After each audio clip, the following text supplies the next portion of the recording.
How soon will I be seeing profits? Is trading a scam? Is it a get-rich-quick scheme? Things like that. So I always just go about answering this question by saying trading is kind of like a three-part series. It's in the beginning, it's more about getting experience. Moreover, you need experience before you're going to have the confidence to do the things that you might have seen me do or other professional traders are able to do with their accounts. So you got to think about it like when you start a new job, a new employee job.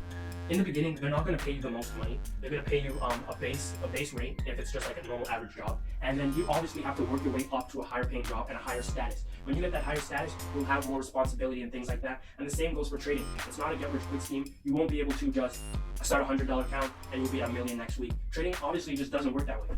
In the beginning, it's about getting experience. So you'll have to take your losses, seeing how you can learn from these losses. And you talk about this here and there about like journaling your trades, so you can see where you made your mistakes and how you can improve on your mistakes. And from there, you'll just grow.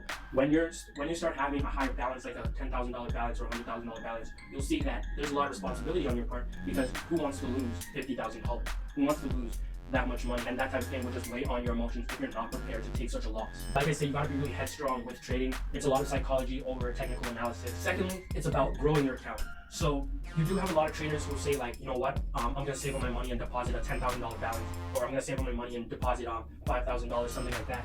Personally, there's nothing wrong with that, but I just would rather deposit a $100 account, $100 to $1,000, and then grow my account up from there. There's no need to start off with $10,000, because first of all, if you're saving up for $10,000, you've had to save for it first of all, right? So it took time. Maybe it took a month, maybe it took a year to save up that money, and you don't want to deposit that in your trading account and then just lose it because you're inexperienced. You just lose it because you think, oh, I have so much room for error, and then now you have no more balance, right? And there's a lot of memes out there and things like that where someone does something like this. They save up $100,000, they save up $10,000, they deposit it, and then they go ahead and lose it within a week, right? So to avoid all that emotional pain that you're gonna go through by going through those type of losses, you can just go through and deposit a $10 account. Gain experience by using that $10 account. It will be very hard to grow that $10 account, but it is something that you can do.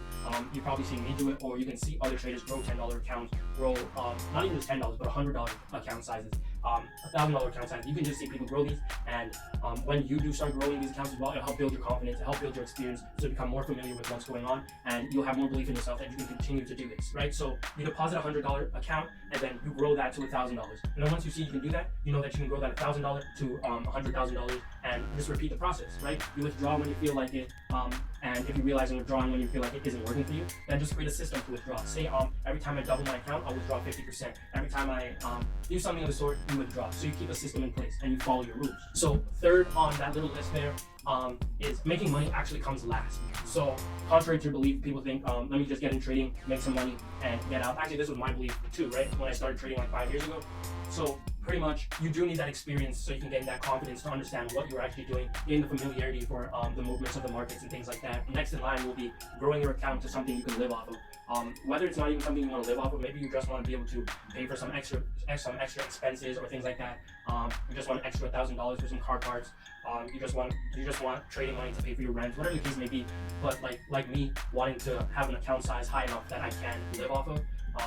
You spend your $100 to grow it to $10,000, $100,000, whatever the case may be, and then once you start making a decent amount of profits, you make let's say $10,000 for the week, or you make $5,000 for the week. You can withdraw a portion of that, and that can cover a set of bills or cover a set of expenses that you have. Because in my opinion, a majority of people aren't making more than $500, $600, $700 a week, right? So I mean, if you're making $1,000 a week, you're doing really good.